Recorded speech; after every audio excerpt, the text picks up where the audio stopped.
All right, so I'm going to switch to my notes here just to talk to you about a few things. So today we're transitioning to 2D drafting basics and personal design, which is a big shift from what we were just doing in G code.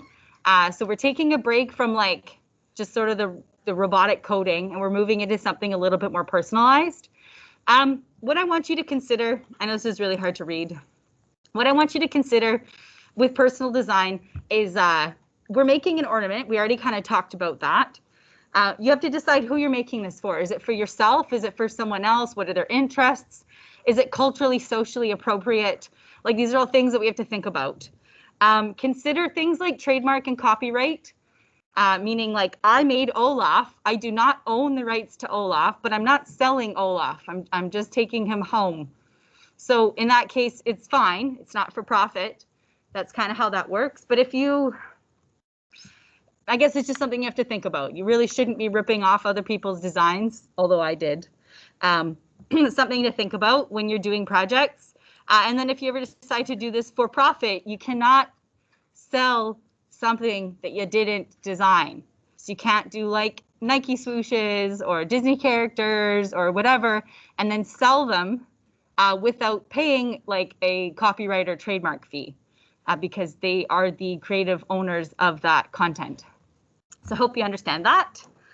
And then thinking about culturally, socially appropriate, right? We've talked about things like Halloween, about like cultural misappropriation.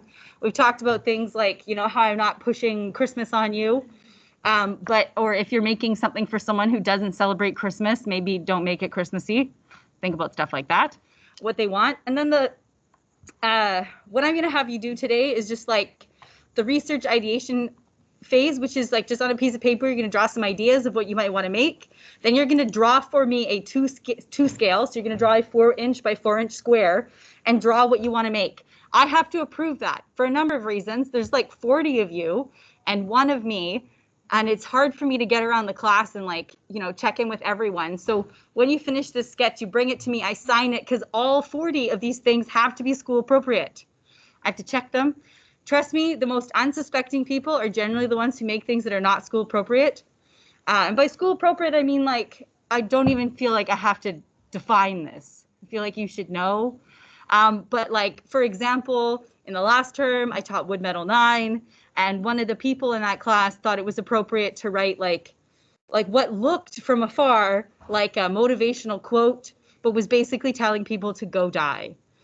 So as much as she thought it was funny, it was like totally not school appropriate to wood burn that on her Tarsha with a dolphin majestically leaping out of the ocean. So think about that. It was really dark. I'm not going to lie. It really shocked me. So please don't do that. So you're going to draw for me what it is that you want to make, and then I'll sign it, and then you can get to making things on the computer. You can get inspiration from the computer, whatever, but I want to get an idea. No, you're not very good at drawing. I don't care. Just draw what you think it might look like. If it's a snowflake, draw a really garbage snowflake. I don't really care, but I just want to see 4x4 that you've thought about what it'll look like.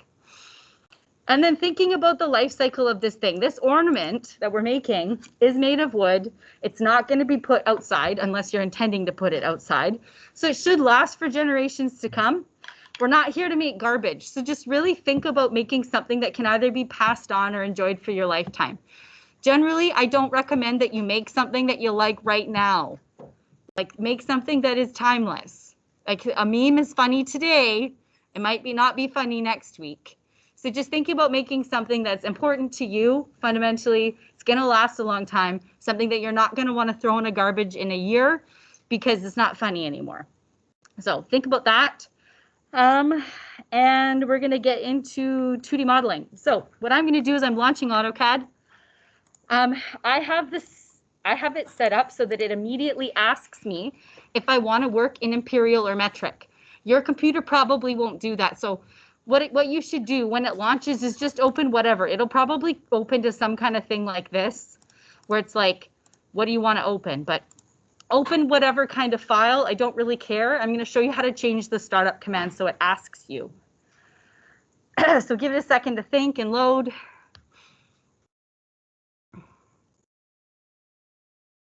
I know, thinking, talking to the server, not locally installed. takes forever. Frustration rising. Waiting. There we go. So it's loading whatever, like whatever file type it loads, it doesn't matter. I'm showing you how to change the startup command. So in the software, just like a really quick, we have like general commands here under the big A with like saving and printing and whatever. Then there's like a whole bunch of tabs at the top and a whole bunch of toolbars. This is for drawing, annotating, editing, whatever, making stuff. And then at the bottom of the software, there's a command bar. This is how you communicate with the software. Down here, this is a command bar. This is how you communicate with the software, make changes. You can draw, you can do all kinds of, you can make like software edits, you can do all kinds of stuff. I'm going to change a startup command. So what I'm doing, I'm typing all one word startup. So STARTUP, enter. And right now, your computer will probably be defaulted to 3, which is like opening a template. I want to change the default to 1. And that startup command comes up with a little window that says, do you want to open a metric file or do you want to open an imperial file? So you're going to change your startup command to the number 1. If your keyboard acknowledges, oh, there we go, I put 111. So startup command is 1, and then enter, and that's it. That's all I'm doing. What I'm going to do now is I'm going to go up to the top, and I can either go A and then new, or I can just click the little new sheet up here. And then once I click new, it's going to ask me now if I want imperial and metric. If it doesn't ask you, you screwed something up with the startup command. So you close it, go back into the command bar, type in startup, hit enter, type in the number 1, hit enter, then try again, and it should do this. If you're still having trouble, ask for help. We're going to be working in inches today, so imperial, okay. And now it's loaded an inches sheet. So you don't mess up. I want you to close the first drawing that it opened. No. Okay, so this one is done. We have it. We're going to save it because AutoCAD crashes sometimes. So we're going to save what we've done so far.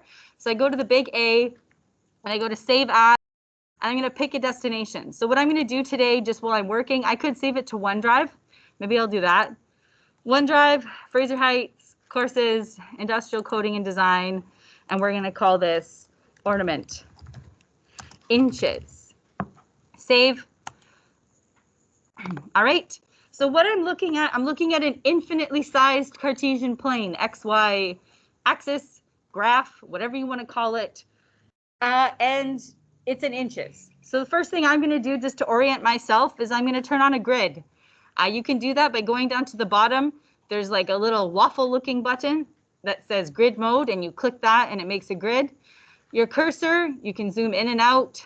You can see your grid. You can change your grid spacing. Doesn't really matter. It's like you can customize all this stuff, but I can kind of show that to you later. We don't really need that now. But some things to know about just like how to get around. So with your mouse, if you rolly wheel zooming in, zooming out, if you hold the rolly wheel down, you can pan.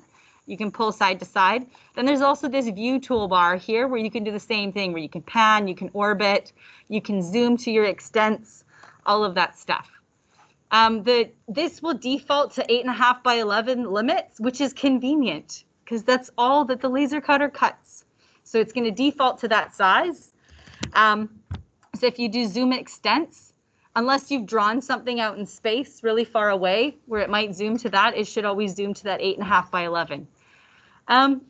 So the first thing that we're going to do before we do anything else is we're going to draw a rectangle. And to do this, I'm going to be typing in some coordinates. Yeah. So I'm going to go to the rectangle command that's up here in the draw toolbar is rectangle. You can also, if you really like typing, you can type in rectangle. You can type in rectang with the G, and it'll also bring up the drawing command. But I'm going to click the rectangle, and then it's going to ask me a question. So along with my cursor, it says specify first point. Here it says specify first corner point. What I want is I want the bottom left corner to be at the origin. Origin is coordinate 0, 0. So I'm going to type in 0, 0, enter, and it's going to give me that. Now my upper right corner, I want it to be 4 and 4. So I want it to be a 4 by 4 square. So 4, 4, enter. So now I have a square that's 4 inches. Now, for some reason, if you think you might have screwed up and opened a millimeter file, because we're human and we make mistakes, we can check the limits of the page. It's kind of like a hack, really fast to check. So if we go on our command bar and we type in limits, enter, the first corner, it should always be 0, 0. That's our origin. And then when you hit enter, it'll tell you the top right corner, which is 12, 9, which is slightly larger than an 8.5 by 11 sheet of paper. This means we are in an inches file. If you were in a millimeters file, it would be like, I don't know what it is. It's like 4 something. What's 8.5 by 11? It's like 217 by 279 or 215 by, anyway, it'll be in like the 200s. That's how you know you're in a millimeter file. So we're good. We're 12, 9, escape. We've drawn a rectangle. The next thing we're going to do is we're going to set up layers. So I've made some notes for myself. So we did that, start up, enter, imperial file, draw a rectangle, draw a shape. I'm going to skip ahead to making layers. We're going to make 2 layers. If some of you are familiar with like Photoshop and stuff, you'll like kind of, or Illustrator, you'll vaguely understand layers, or familiar with AutoCAD. We're going to make 2. One of them is called outline and one of them is called raster. It is incredibly important that we make the correct line thickness. Otherwise, the laser cutter doesn't know if it's supposed to cut or raster. So the first one we're going to make is called outline. So I go on my tab up here to layer properties.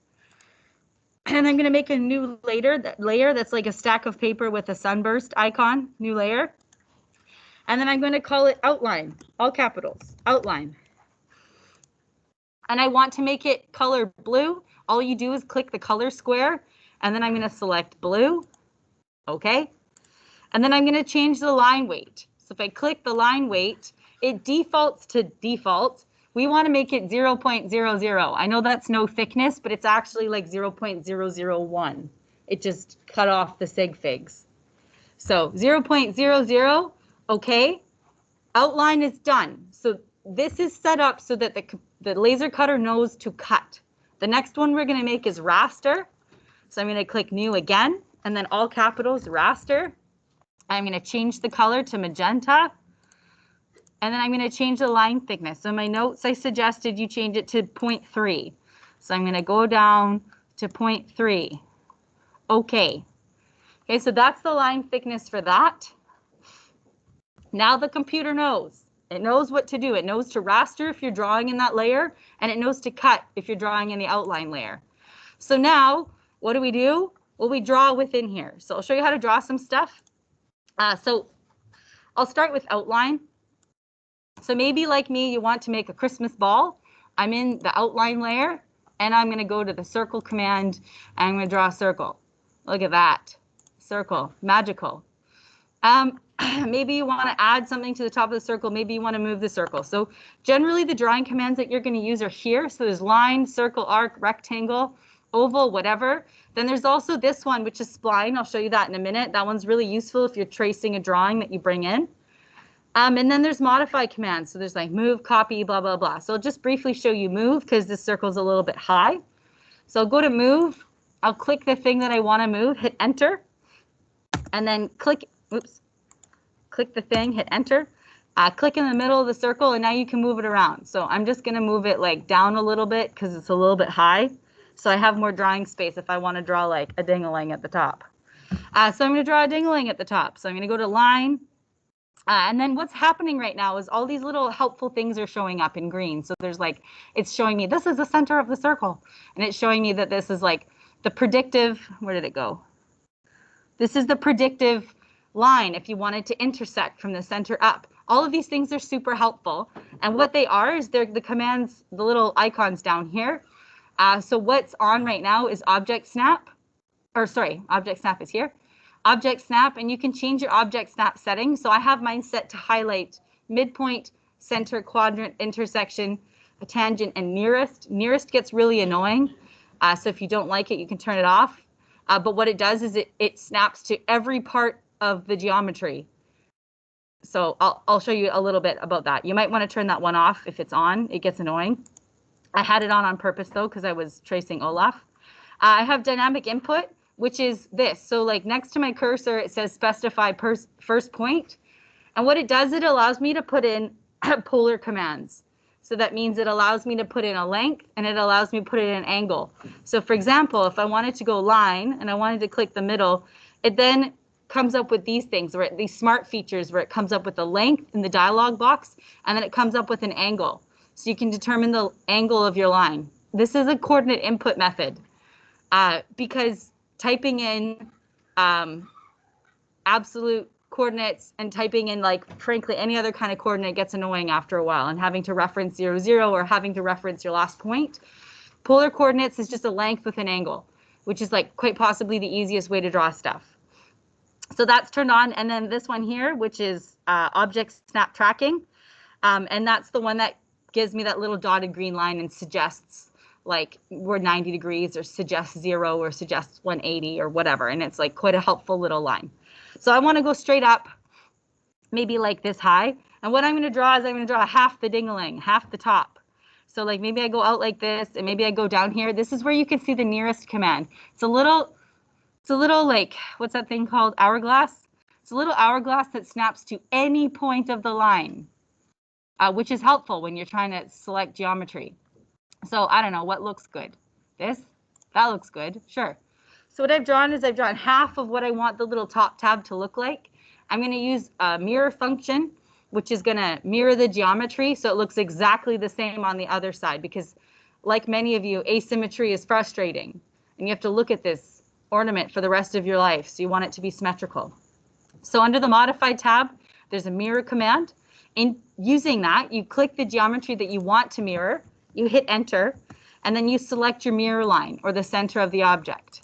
Then it's going to ask you, do you want to erase your source object? No, I don't want to erase the left side of the dangling. I want to keep that. So I'm going to go no, and then it's going to generate the right side for me.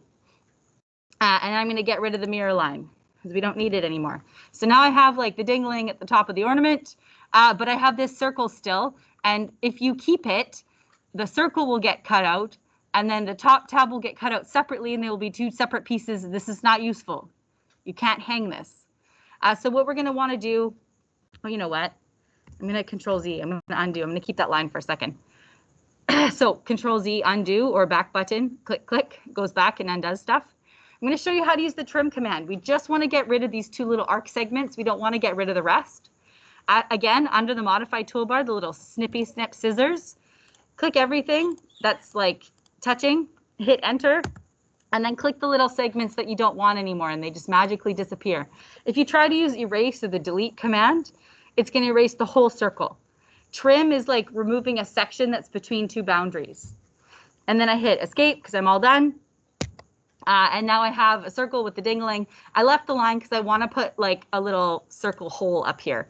So somewhere along the line, I don't know, maybe here, I'm going to draw a circle, maybe that big. It says radius is 0.16. That's sure. Okay, diameter 0.3, that's fine. Now I can erase this little line. Okay, so for me, that's the outline that I'm going to do. Your outline might be different. Maybe you want to do an outline that's like the shape of something. Maybe you want to draw a tree or like an icicle or a candy cane or whatever. I don't care. It's your life. So I drew a ball, and then now I'm going to select raster because I want to raster something on it. So I'm going to go to my raster layer, and this is where you can draw whatever. Like you could draw a snowman, which is like 3 circles. You could draw a snowflake. You could write your name. If you want to use text, please make sure that you use multi-line text because you can actually edit the size and the text, like the font. So if you use multi-line text, you can change here, you can change the font size, and here you can change the font. So that becomes helpful. So if you wanted to write like happy holidays or something, you don't want to necessarily keep it in this like default robot text. Maybe you want to change it to something nicer, like, I don't know, wide Latin. Does not look very holiday-esque. Times New Roman is boring, but let's go with boring. Maybe you want like a whirly swirly font. Don't really care. Whatever you want. You can change your spacing. You can center it. You can move your thing. Whatever. It says happy holidays. I can change the size to like 0.15. Oh, I undid everything. Okay, let's go back to happy holidays. I select everything. I can change the font up here to 0.15. Enter. Makes it slightly smaller. Sure, cool, whatever. This thing is here, you want to move it, you go back to your move, select the thing, move it around. Maybe I want it to be kind of centered. Happy holidays, look at that, so pretty. So something I want to show you for if you're tracing, I did Olaf. I did not freehand Olaf. I am not skilled like that. So what I did is I brought in an image and I traced it. So I'll show you how to do that. So you want to like rip off something from the internet, go ahead. So you go to Google, because we're not doing this for profit. I typed in Olaf outline, and then I picked an Olaf outline that I liked. I don't know, like one of these. So like, I don't know, we can do like snowflake outline or something. You do something like this where you bring one in and you actually trace it. I'll show you another way, a method of arraying. So maybe I'll just bring in Olaf for the purposes of this. So Olaf, I will bring in, this one's kind of cute. So I'll right click it. I'm just going to copy the image. And then I'm going to go into AutoCAD and I'm just going to paste it. Right click, clipboard, paste. Oh, look, there's Olaf. So cute. Okay, so what you can do now for raster, you're in your raster layer, you can actually draw on top of Olaf. So you can go into your line command and you can like, it's just kind of hard to see with your cursor, but you can like click on top of Olaf and you can draw lines. And I'm like tracing his little hairs. Now, lines are kind of janky. Like maybe you want something a little bit more eloquent than a line. Maybe you want to try an arc. So an arc is 3 points. So you click end, middle, end, and you get something like a little bit prettier. Now, if you want to follow it exactly, so I'm just going to turn on line weight so you can kind of see what's happening.